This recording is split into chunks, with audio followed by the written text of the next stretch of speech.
Hello, everyone. Welcome. Welcome to this Product People event and to our live stream today. We're going to wait a couple of minutes for everyone to be able to join. And whoever is already here, feel free to scan the QR code and join us on slido.com. We're going to have one icebreaker question coming in very shortly. And then at the end, you're going to be able to ask some questions to our speaker.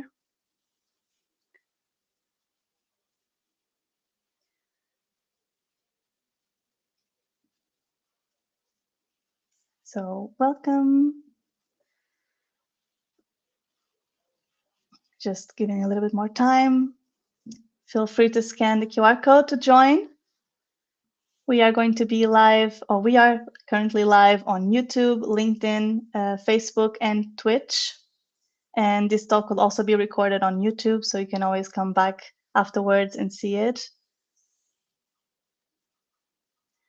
Okay, so we're going to have a Slido running in the background as well, so feel free to scan it now.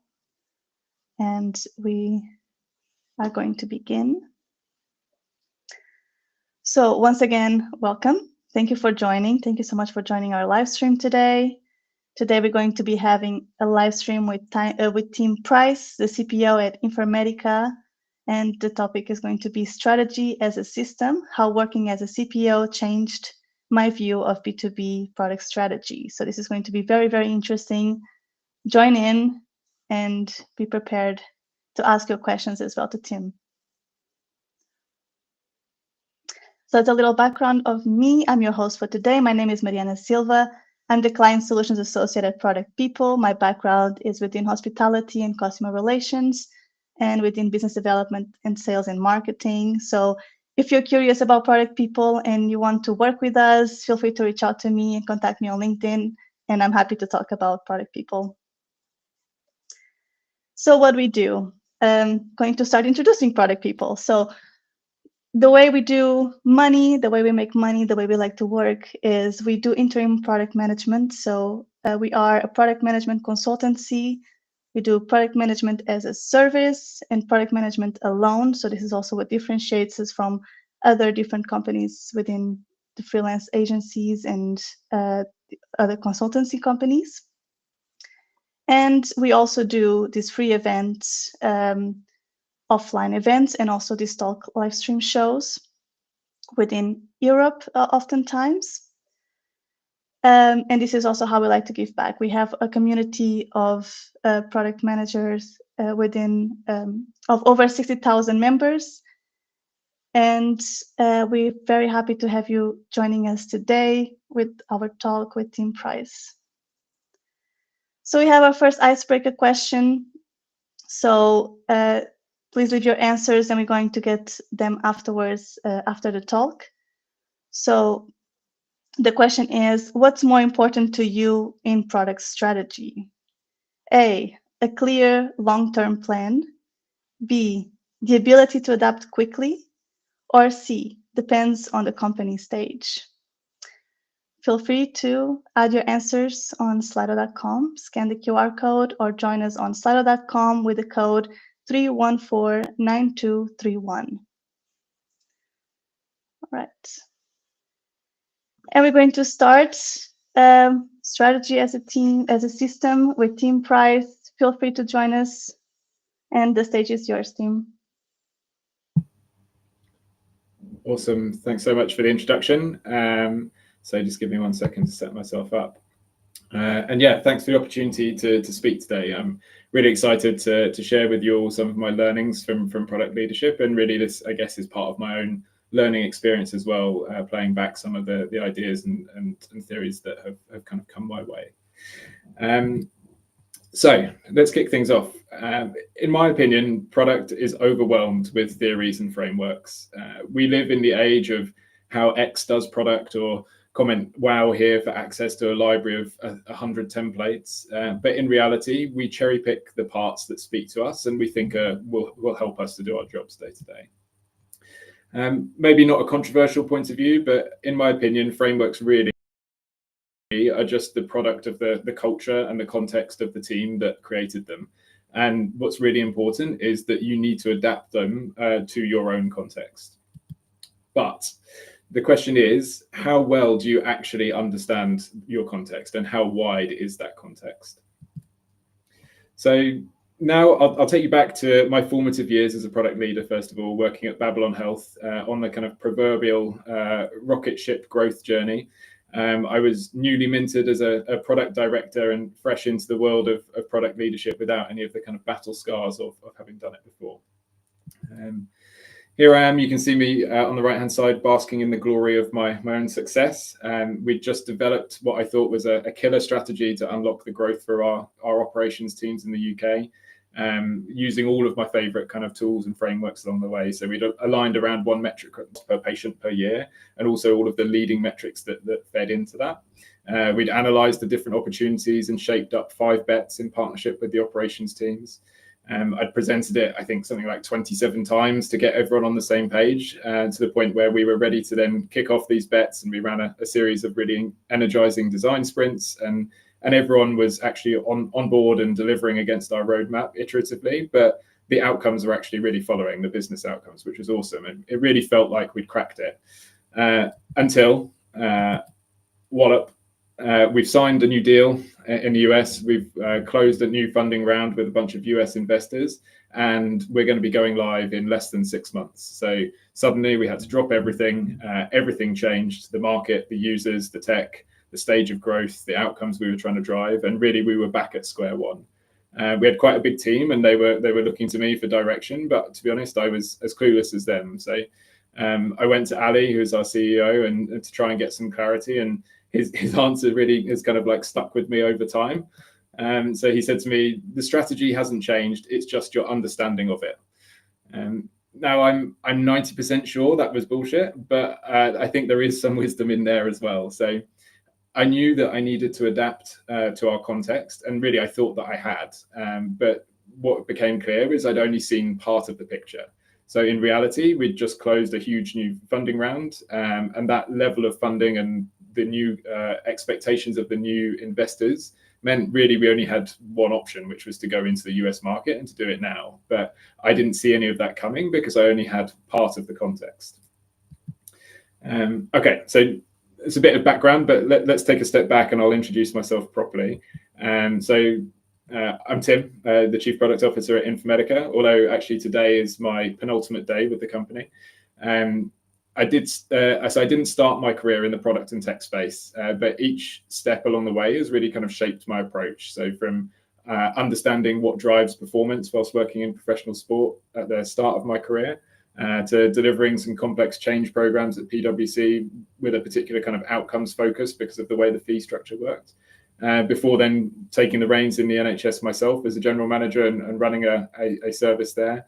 Which really led me into the world of product, first of all at Babylon Health and then more recently at Infermedica. So today I'm going to try and share some of my learnings with a specific focus on how stepping into the CPO role really changed my perspective on strategy. So without going full Donald Rumsfeld on you, it's about how I went from the unknown unknowns to the known unknowns, how I embraced some of the complexity along the way, but also importantly, how systems thinking has helped me to make sense of some of it and work out where to start. A caveat here is I certainly haven't cracked it, but I think that after the last few years of reflecting on this, I do have a much better understanding now of what I don't know, which is really important. So let's pick up the story again in 2022. So at this point, I've just moved into the role of CPO at Infermedica. Infermedica, for those of you who don't know, provides AI-powered triage and navigation tools for patients. We have a really clear vision, which is to develop this fully autonomous AI doctor, or the virtual GP, as our founder calls it. Our product is licensed in a B2B way to 100 plus customers and partners, and it's in 30 countries around the world. And for context as well, this is really the height of the post-COVID digital health boom, and also the low interest rates that were driving this VC funding frenzy as well. So in January 2022, we were really at the crest of that wave. We'd just closed our Series B, and we were hitting the accelerator on all the things you would normally think of. So we were hiring new teams, we were ramping up sales and marketing in new markets, we were placing big, bold product bets to push forward towards this vision that we've got. And really all of the graphs were up and to the right and everything felt great. Move forward less than a month and really the whole world has changed. And without getting too deep into the political side of things here, it was really impactful for us as a company. So not least because being based out of Poland, there's a lot of fear and uncertainty within the team, but also the impact that it had on the market in terms of inflation and the subsequent market downturn, and also the tightening of budgets, which then impacted the way in which we went to market and our ability to continue growing. So over the next 12 months or so, it really exposed a more challenging picture to us. Our product market fit maybe wasn't quite as strong as we thought when there were budget challenges, and it wasn't clear exactly who our true ICP was within this.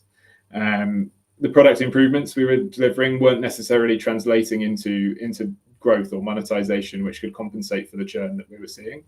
And the new hires were really being pushed to take decisions on important topics like architecture or product scope, but without the full context. And to be honest, it was a mess. And from my perspective, this is really stressful because I really felt accountable for it. It was on me, and there was an increasingly large in tray of difficult questions to answer. And to be honest, I felt out of my depth, but I kind of guess this is what it means to be a CPO and to take that step up. So I started to try and unpick things, but to be honest, the more that I pulled at the thread, the less, the messier it got, and the more that I wished I hadn't started to do it, basically. So to take you through the kind of the journey that I went on, the anchor for us, like I said, was Infermedica is always the vision. So our founder Piotr is really clear on this, and we'd aligned our bets and roadmap around this, at least at a surface level. But when I started to dig a bit deeper, the engineering teams had loads of questions which we didn't have good answers for, while at the same time we were onboarding new engineers and setting up new teams. So it became even harder to maintain that alignment. And all of this was on the on the backdrop of some very complex regulatory environment. Pardon me. Then from the customer side, our CS team felt that we weren't really listening to our existing customer feedback. And at the same time, the new deals were pulling us in different directions. But if you looked across our 100+ customers, none of them really looked the same. So it was really difficult to know which things we should listen to and which feedback we needed to politely ignore. Our go-to-market strategy, which really should help us here, was kind of useless in this regard because it was so broad, it didn't help us to make trade-offs. But no one could agree how we should narrow it down, which segment we should focus on. At this point, I stumbled across some great work on positioning and messaging by April Dunford, and really it felt like a bit of a light bulb moment. I thought this was going to be the answer that helped us. We just needed to identify who our best fit customers were and then align our go-to-market and product strategy around a segment that basically has the same needs. So sounds simple, but when you start to answer the question of who our best fit customers are, it's things like, okay, well, what are the killer features that are getting them to this aha moment? How do they quantify ROI or value? How do they grow over time? And what are the triggers for these? And are we able to capture this value as revenue? Are we pricing things correctly? And I guess my hope soon turned more to despair as we looked at the data. It was really unclear, I guess. There's lots of good fit customers, but our truly best fit customers were 4 different markets, 4 different use cases, 4 different types of company. So we're faced with even more kind of difficult questions. Should we pick just one segment to focus on, and which one should that be? Or is that actually big enough to be able to sustain our growth? Or how big is big enough to be able to do it? These are all big questions, but with no obvious way to answer. Even the things that I thought we should anchor it in, like our goals and budget, which might have been set at the start of the year, they were out of date because they were set in a world where the needs were different. The rules of the game had changed since then. You no longer needed to grow at 200% every year, but you did need to be profitable. And it's like, how do you do that? It's a complete pivot from where we were. And to be honest, it felt like everything was built on quicksand. So again, to be honest, I've never felt so overwhelmed in my life. It was chaos. I could see that everything is so intrinsically connected, but is also moving at a pace that I really couldn't keep up with. Everyone is looking to me for reassurance and direction, but my brain was completely fried and I didn't know where to start. So it was actually a conversation with a friend from my PwC days that prompted me to try and frame it and think about it in a slightly different way. So I'm by no means an expert in systems thinking, but some of the principles really helped us in the change programs we were running at PwC. So I thought I'd give it a go and see how it could apply to this kind of scenario. So first of all, I took a step back and I tried to just map out what all of the components of the system were, how they were linked together, what drives what or what leads to what, and what the hierarchy of that looks like. This is what I came up with. So you can't see the details of it, but I'll talk you through at a high level the structure here. So at the top, you have the vision, and the vision is really what sets the ceiling for the company, but it's also what the investors buy into. Underneath that, you have the funding, which shapes both the goals and the bets. So these really create the expectations and constraints that you need to align around. And this in turn sets the ambition for the growth and the product strategy, which are also intrinsically linked to each other in terms of who you're building for and how you're going to do it. These in turn set the direction for the growth tactics, product development, architecture, and how you align teams around each of these domains to deliver it. But each of these in turn is a kind of a feedback loop, which goes back to the other parts of the system and to define the progress against the goals that you set, but also to help you to refine your approach. Even this map here is an incredibly simplified version, I guess, of the reality of things, and it's definitely not perfect, but it gave me a map that I could anchor my thoughts in, and I could then work out where to go next. I was now much more aware of these components. I guess I was aware of their existence before, but I'd never really appreciated the intricate relationships between them. And that as a CPO, I really needed to think about the whole picture and not just the product parts of that. So next, I had to fill in the key gaps in my context, the kind of the known unknowns, if you like, that I realized were now important. Sometimes this was just a case of asking the right questions. So for example, sitting down with our CEO and investors to ask them a simple kind of Q&A, if you like, about the bigger picture from their perspective, to be able to understand it from their point of view and align where there were differences in opinion. Sometimes no one had the answers, and it was a case of picking up the baton and proposing something myself. So for example, facilitating the exercise over multiple weeks to define our positioning based on best fit customers. There was no set answer, no right way of doing it or wrong way, but without that information to build off, the product strategy couldn't move forward. So now I was ready to pick the kind of the strategic plays. And here it was all about working out where in the system I could have the most leverage. And I guess that thinking about how to apply it to each of your worlds, like sometimes this will be obvious in that it's just the missing piece of the puzzle. When you go and ask the question of what is our go-to-market strategy, or how are we positioning in the market, or what is the next imperative for the next milestone that we have, there's just a missing piece of the puzzle. But often it will be more subtle, and it will be a case of you using your intuition to work out where you think you can have the most leverage. For us, it was all about positioning, and this was the key point of leverage. So, and this was therefore where we started our kind of revamp of the strategy. This was because we already had the product in the market, and it's already being used by customers, but it felt like they were all different, and it was hard to build growth in a repeatable way. We had the funding and goals and budget, but we needed to reset them based on some bottom-up exercise, which was actually realistic in terms of what could be achieved. And it would also, by solving the positioning, it would also help us to answer some of these key questions of, like, specifically, who are we building for in the smallest possible kind of niche of the market? Which bets therefore make sense, and which feedback should we give more weight to versus that we should deprioritize? Are there specific features or moments in the journey which are more important for getting people to that kind of aha moment, and how can you do that more consistently?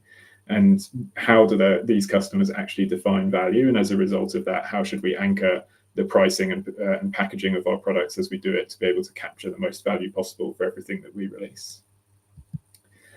So now I have this map. It's now something that I start to use to orientate myself in all of the times of kind of uncertainty.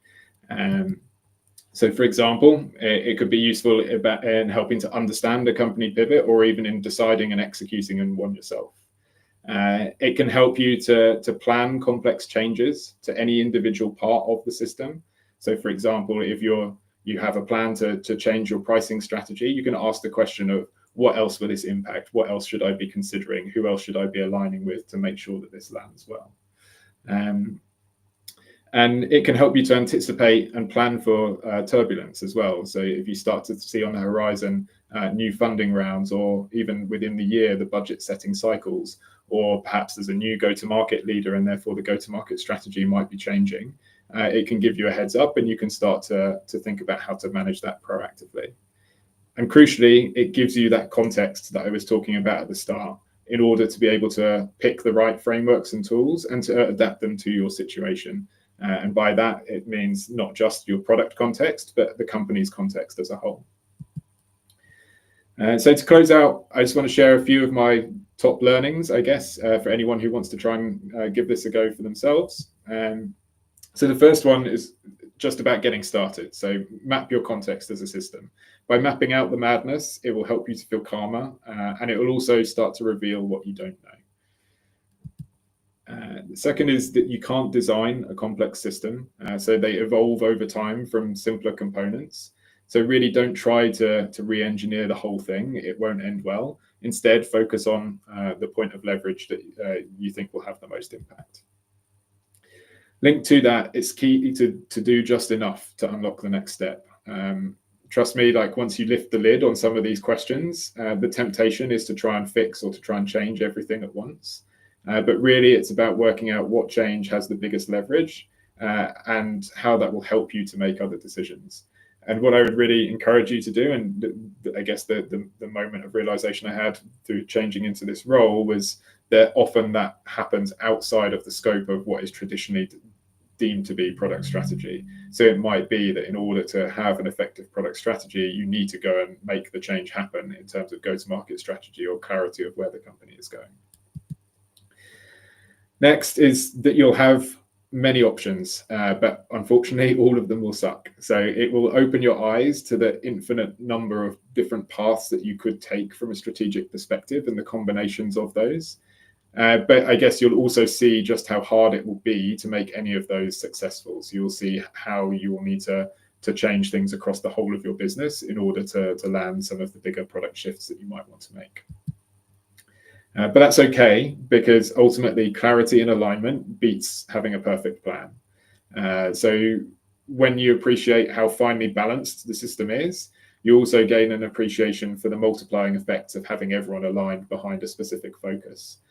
So having a core strategy which everyone buys into and aligns their plans around can be hugely impactful, even if it's not the perfect plan, if you like. So I'd really encourage you to focus on clarity and alignment over perfection. And finally, it's accepting that everything is changing all of the time, and actually most of it you can't control. What you can do, though, is set up feedback loops and mechanisms to help you to understand it. And then really, these are the insights that you need to refine your strategy and to make better decisions. Almost certainly, your first attempt at the strategy based on what your understanding is of the context will not be the right answer. But if you set up the feedback loops and you understand how all of the different components are interacting with each other, then the iteration on that strategy is what will get you to a winning solution. So that's everything from me today. I realized that I've gone really quickly through a bunch of quite complex topics and didn't go deep into any specific part of it, but I hope you enjoyed it. I'm happy to take questions now if you have anything, but equally happy for you to reach out to me on LinkedIn if you'd like to continue the conversation going forwards as well. So thanks very much. Thank you, Tim. Thank you so much. That was really, really interesting. Thank you so much. And thank you everyone for listening as well. We will start the Q&A session very shortly. So I will just ask you to please scan the QR code or join us on slido.com with the code 3149231. We will be collecting all your questions and we're going to be asking them to Tim at the end of our live stream. In the meantime, while we're collecting all your questions, I'm going to take the time to introduce product people a little bit more. So as I said previously, product people is a product management specialized consultancy firm. And the way that we work is that we do it on an interim and fractional basis. So interim meaning that we do a minimum of 3 months and we work for 4 days a week. So we normally come in when we want, when a company is looking to looking for covering a full-time position, or looking to cover parental leave, or as well when there's any important and urgent initiatives. Apart from that, we also do program management and product operations. We also support with product coaching and workshops, and we also do transformation acceleration. So this is really what we do. And in the meantime, I have also here the slido.com again and the code. So please add your questions, ask your questions. We were going to be going through them with Tim in a moment. So this is some of our B2C clients that we've worked with. So here you can see already some of our really big names. We have eBay, we have Douglas, we have Omeo, Ecosia, Deep Elm. So we're very proud of our clients. This is within our B2C industry or B2C market. And within the B2B, we have the World Health Organization, we have Utopia, Omitria. We have plenty of famous names as well that you can see that we have been working with and we are also very proud of. Again, a moment to remind you for the slido.com to join in and ask your questions to Tim. So some of our product people stats, which we are also very proud of. So we already worked with over 300 teams that we've supported with over 70 plus clients. With our small team, we are 42 product leaders and product managers within our team. They are all hired in-house and work full-time. They all go through a very, very difficult recruitment process. So we really make sure that we hire the best of the best. So this is our team and we're very proud of us. And then we have another proud stats moment. We are 62% of strong women in the team and 66% of them are within the leadership. So also very proud of these stats for product people. And now that's enough about product people. We go back to Tim. I leave here again the QR codes for you to ask your questions. Slido.com 314-9231. We already have some questions. So thank you again for listening and for staying with us and for sharing your questions. Oh, so here, Tim. So first question that we got from our audience. So the majority of people that replied to the icebreakers said that oh, sorry, just a second. Oh, yes. So the majority of people that replied to the icebreaker said that the importance of product strategy depends on the company stage. In your experience, how do you balance long-term planning with the need to stay agile, especially as a company grows? Yeah, I mean, a big question, I guess. So I think the first thing to do is to try and get the right cadence and routine of planning rituals for the stage of company that you're at. So it not being not over investing in process or making it too heavy, but making it consistent enough that people know how things are planned, when to expect it, when changes might be made, etc. It makes it easier then to plan for.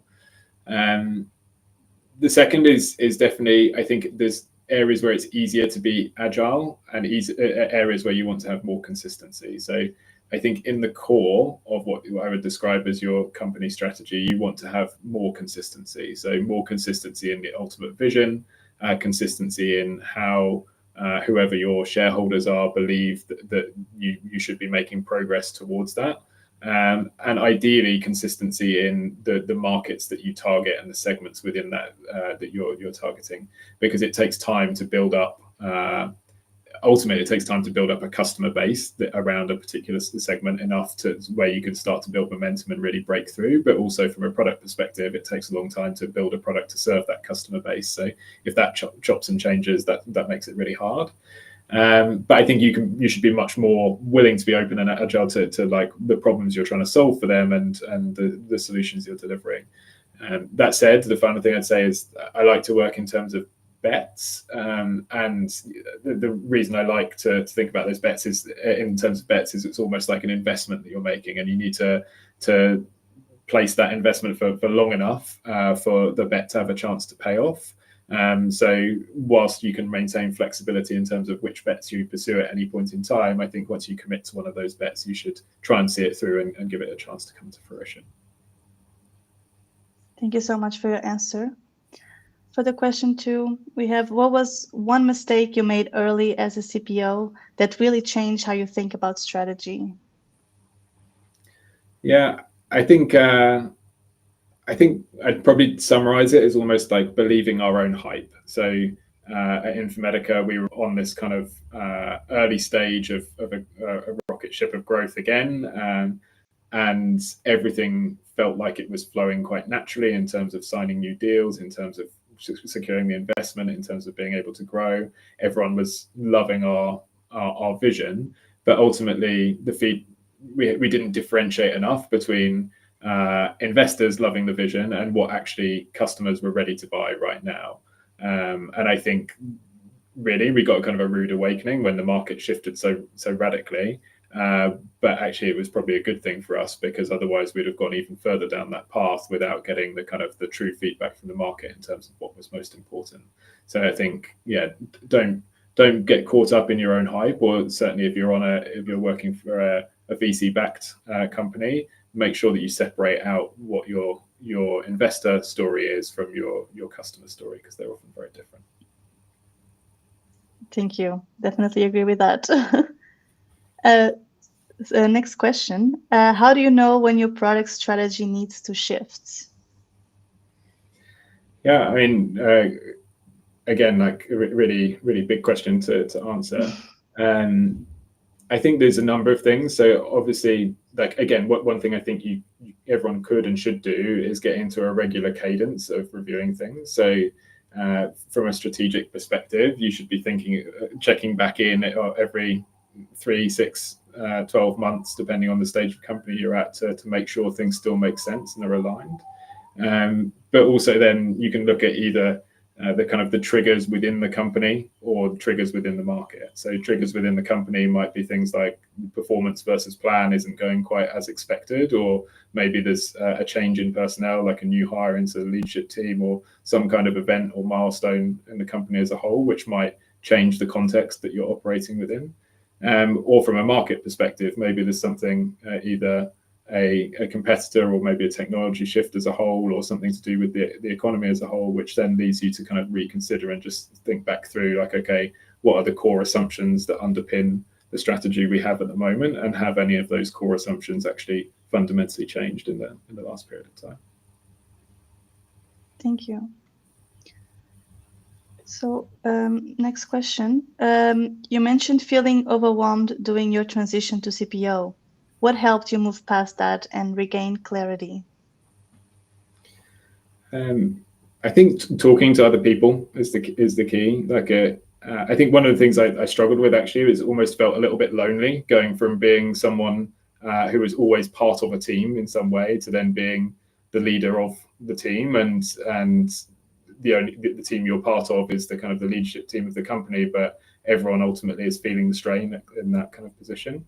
But I think finding people to talk to outside of the company really helped me. So even people who weren't in kind of product and tech, but just like discussing things, some of the challenges I was having at work, and getting them to kind of provide their perspective as a complete outsider was really helpful and helped me to reset.